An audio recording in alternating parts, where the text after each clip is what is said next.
the batteries. If you gave me a chance, I would take it. It's a shot in the dark, but I'll make it. Knowing the little hope, you can't shame me. When I am with you, there's no place I'd rather be. Assalamualaikum warahmatullahi wabarakatuh. Perkenalkan, nama saya Sri Sintiana dengan NIM 204230189. Baiklah, saya akan memenuhi tugas akhir mata kuliah, yaitu filsafat pendidikan dengan dosen Ibu Dr. Syahidah MPD. Baiklah, di sini saya akan membaca soal dan jawaban. Yang pertama, apa yang dimaksud dengan belajar? Apa saja aktivitas belajar? Belajar adalah proses di mana seseorang memperoleh pengetahuan, keterampilan, atau pemahaman baru melalui pengalaman, studi, atau instruksi. Aktivitas belajar mencakup berbagai kegiatan yang dilakukan untuk meningkatkan pengetahuan dan keterampilan seseorang.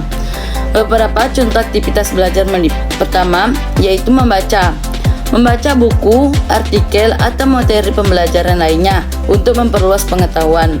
Yang kedua, mengikuti pelatihan, menghadiri kursus, seminar, atau pelatihan untuk memperoleh keterampilan baru.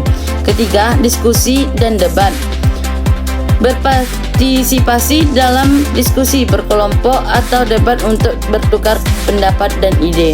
Yang keempat, mengamati lingkungan sekitar atau praktik-praktik terbaik untuk belajar dari pengalaman. Kelima, praktik langsung, melakukan latihan atau praktik langsung untuk mengasah keterampilan tertentu. Keenam, mengajar orang lain tentang materi tertentu. Aktivitas belajar dapat bervariasi tergantung pada preferensi individu dan jenis pengetahuan atau keterampilan yang diperoleh. Dengan beragam aktivitas belajar ini, seorang dapat terus mengembangkan diri dan meningkatkan kompetensi dalam berbagai bidang. Bagaimana cara guru meningkatkan motivasi belajar peserta didik? Untuk meningkatkan motivasi belajar peserta didik, seorang guru dapat mengambil langkah-langkah yang di bawah ini. Yang pertama, mengenal siswa secara individu. Yang kedua, menciptakan lingkungan belajar yang positif. Yang ketiga, variasi metode pengajaran. Yang keempat, manfaatkan teknologi dan media interaktif. Yang kelima, mengatur tujuan yang jelas dan realistis. Yang keenam, memberikan umpan balik yang konstruktif. Yang ketujuh, menghubungkan materi dengan kehidupan nyata. Dengan menerapkan strategi ini, seseorang guru dapat menciptakan lingkungan belajar yang dinamis, membantu siswa berkembang pesat, mencapai keunggulan akademis, dan menjadi warga negara yang berkontribusi aktif dalam masyarakat. Baiklah, soal ketiga, mengapa kesuksesan atau kegagalan belajar disebabkan faktor internal dan faktor eksternal? Jawabannya, kesuksesan atau kegagalan dalam belajar dipengaruhi oleh faktor internal dan eksternal, karena kedua faktor tersebut memiliki pengaruh yang signifikan terhadap prestasi belajar. Faktor internal mencakup hal-hal seperti motivasi siswa dalam belajar, sementara faktor eksternal melibatkan pengaruh dari lingkungan sosial dan fisik yang meliputi teman sebaya dan lingkungan sekitar.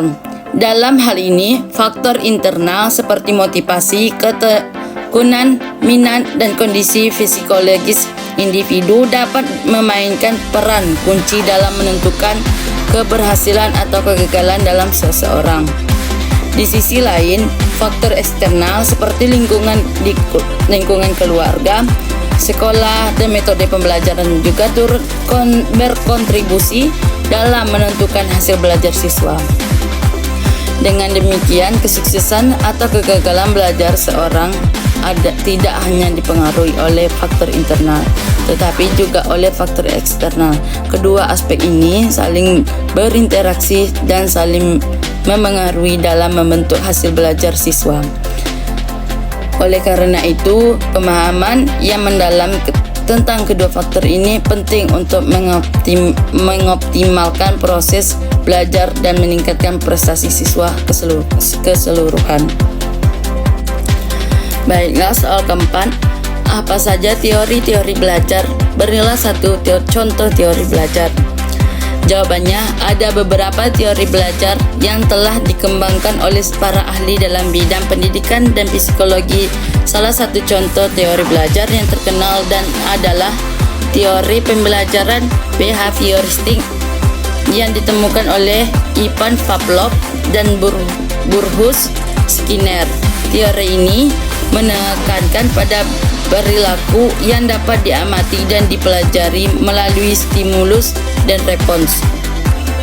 Dalam teori behavioristik, pelajaran dipandang sebagai proses di mana perilaku yang diinginkan dapat diperkuat melalui penggunaan reinforcement, penguatan positif atau negatif. Contohnya, dalam konteks pendidikan, guru dapat memberi pujian kepada siswa yang berhasil mengerjakan soal matematika dengan baik. Hal ini diharapkan dapat memperkuat perilaku siswa untuk belajar matematika dengan lebih giat.